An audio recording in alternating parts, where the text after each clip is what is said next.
कभी आपने ध्यान दिया है, जिंदगी में सबसे ज्यादा दर्द उसी इंसान को मिलता है जो मेहनत करता है लेकिन पहचान नहीं मिलती।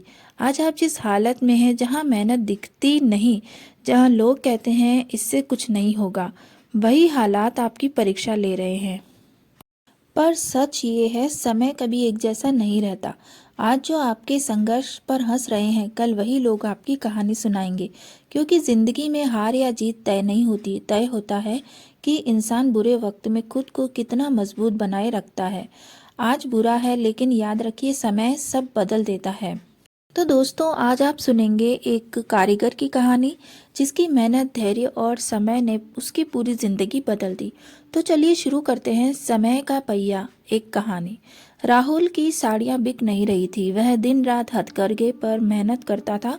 पुराने डिजाइन, परंपरागत रंग पर गांव की औरतें कहती, ये तो पुराने जमाने की है, हमें तो चमकदार फैंसी साड़ियाँ चाहिए। उसकी पत्नी रीमा परेशान थी। घर में राशन खत्म होने वाला था और सबसे बड़ी मुसीबत थी जमींदार रघु वर्मा का कर्ज, 6,000 रुपये। अगले हफ्ते तक नहीं दिया तो राहुल की दुकान और हथकरघा दोनों ही छिन जाएंगे। रविवार की दोपहर रघु वर्मा आया, रेशमी कुर्ती, सोने की चेन पहने हुए। राहुल, मेरे पास पैसे कहाँ हैं? राहुल ने हाथ जोड़कर बोला, ठाकुर साहब, बस 1 महीना और, साड़ियाँ बिक जाएंगी तो मैं आपके पैसे भी दे दूंगा। समेट रहा था, तभी एक कार रुकी। शहर से आया एक जोड़ा, पति पत्नी, अच्छे कपड़ों में। पत्नी ने साड़ियाँ देखी और चौंक कर बोली, अरे ये तो हथकरघे की साड़ियाँ हैं, इतनी सुंदर बुनाई, बिल्कुल वैसी जैसी मेरी दादी पहनती थी। राहुल अचंभित था। आपको ये पसंद आई? पसंद आई, महिला ने खुशी से कहा, मुझे तो ये सब चाहिए। भाई साहब, मेरा नाम अजय मेहरा है और शहर में मैं कपड़े की दुकान चलाता हूँ। हाथ से बनी चीज़ों की बहुत मांग है। आप हर महीने कितनी साड़ियाँ बना सकते हैं? राहुल ने बताया, मैं अकेला 20-25 साड़ियाँ बना लेता हूँ। अजय मुस्कुराया, शानदार, मैं हर महीने 20 साड़ियाँ खरीदूंगा। एक की 400 रुपये, मतलब 8,000 महीना। राहुल को विश्वास नहीं हो रहा था, 8,000 महीना। अजय ने 10 साड़ियाँ खरीद ली और 4,000 रुपये दे दिए। अगले महीने फिर मैं आऊँगा। राहुल खुशी से रोने लगा। अगले दिन उसने 3,000 रघु वर्मा को चुका दिए, बाकी 3,000 अगले महीने दूंगा कह दिया। रघु गुस्से में था, सोच रहा था कि दुकान उसकी हो जाएगी, लेकिन हुई नहीं। महीने बाद अजय फिर आया, 20 साड़ियाँ ली, 8,000 रुपये दिए। राहुल ने बाकी कर्ज भी चुका दिया। धीरे धीरे काम बढ़ने लगा। उसने 2 और बुनकरों को काम पर रख लिया। 45 साड़ियाँ महीने में बनने लगी।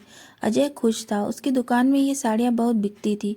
3 साल में राहुल ने 5 बुनकरों को रोजगार दिया, नया करघा खरीद लिया, घर बड़ा बनवा लिया, बच्चे भी अच्छे स्कूल में पढ़ने लगे। और रघु वर्मा जुए में सब गंवा दिया। साहूकारों ने उसकी जमीन भी ले ली। एक दिन वह परेशान होकर बाजार में भटक रहा था, फटे पुराने कपड़े, उदास चेहरा। तभी राहुल ने उसे देखा। ठाकुर साहब आप? रघु का सिर शर्म से झुक गया। चलो चाय पीते हैं। लेकिन रघु ने कहा कि मैंने तुम्हें बहुत सताया है, मुझे उसके लिए तुम माफ कर दो। राहुल मुस्कुराया। ठाकुर साहब, एक दिन मैं रेड़ी लगाकर बैठा था, निराश था, तभी अजय जी आए और मेरी जिंदगी बदल गई। मैंने समझा समय का चक्र घूमता रहता है, इसीलिए अच्छे वक्त में घमंड नहीं करना चाहिए। रघु की आंखों में आंसू थे। मैं मूर्ख था, अब समझ आया समय कितना ताकतवर है। राहुल ने कहा, मेरी साड़ियाँ शहर भेजनी होती हैं, आप इसका काम संभाल सकते हैं? रघु ने राहत की सांस ली। हाँ, मैं ये कर सकता हूँ।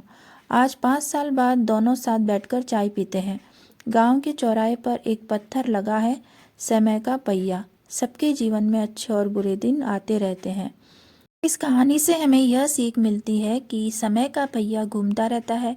अच्छे वक्त में विनम्र रहो, बुरे वक्त में मेहनत करते रहो और किसी के बुरे वक्त का फ़ायदा उठाने की कोशिश मत करो।